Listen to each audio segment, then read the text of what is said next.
రవ్యాల వడలకు రాత్రి నానబెట్టాలు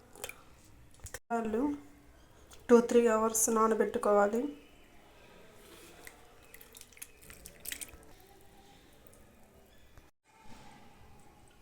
పచ్చిమిరపకాయ, ఎర్రగడ్డ, చెక్క, లవంగాలు మిక్సీ పట్టుకోవాలి. ఇవి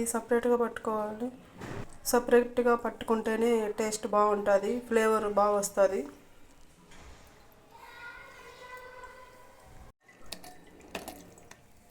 పచ్చిమిరపకాయలు, లవంగాలు,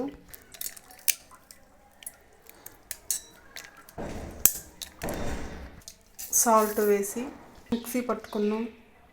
అల్లం కూడా వేయాలి.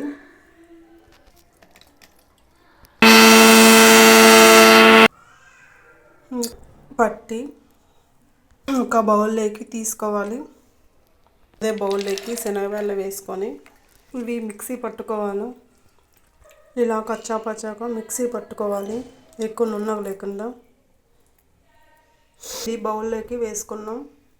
ఆనియన్ సన్నగా కట్ చేసుకొని దీనిలో వేసుకోవాలి. బాగా కలుపుకోవాలి. బాగా మిక్స్ చేసుకొని లవంగాలు, చెక్క, లవంగాలు వేస్తాం కదా, అది ఫ్లేవర్ బాగా తెలుస్తుంది. ఇప్పుడు తినడానికి చాలా ఇలా గంట పైన కానీ చేసుకోవచ్చు, చేతితో అయినా చేసుకోవచ్చు, గంట పైన చేసుకోవచ్చు. నూనెలో వేసుకొని తీసేసాను నేను. ఒకసారి తిన్నారంటే మళ్ళీ మళ్ళీ తినాలనిపిస్తుంది. లవంగాల స్మెల్ ఫ్లేవర్ కానీ బాగా తెలుస్తుంది. ఒకసారి ట్రై చేయండి. పొద్దున్నే దోసపిండి లేనప్పుడు తొందరగా అయిపోవాలంటే గోధుమ పిండితో దోశ చేసుకోవచ్చు, చాలా బాగుంటుంది. సాల్ట్, కొద్దిగా వాటరు వేసి బాగా కలుపుకోవాలి. కొద్దిసేపు నానబెట్టుకోవాలి. ఇలా కలుపుకోవాలి. కొద్దిసేపు నానిన తర్వాత దోశ వేసుకుంటే చాలా బాగా వస్తాయి. పిల్లలు బాగా ఇష్టంగా తింటారు, చాలా బాగుంటుంది.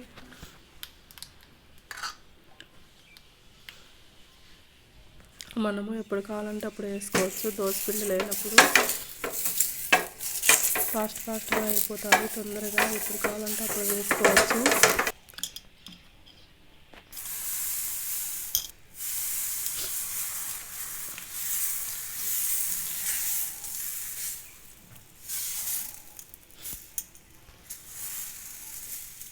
మెత్తగా కూడా ఉంటుంది, చాలా బాగుంటుంది దోశ.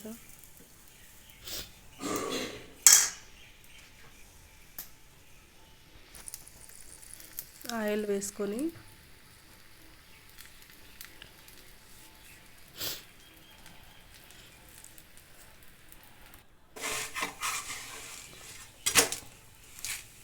ఇటువైపు అటువైపు బాగా కాలిన తర్వాత చపాతీ మాదిరిగా కాలుతుంది లోపలంతా.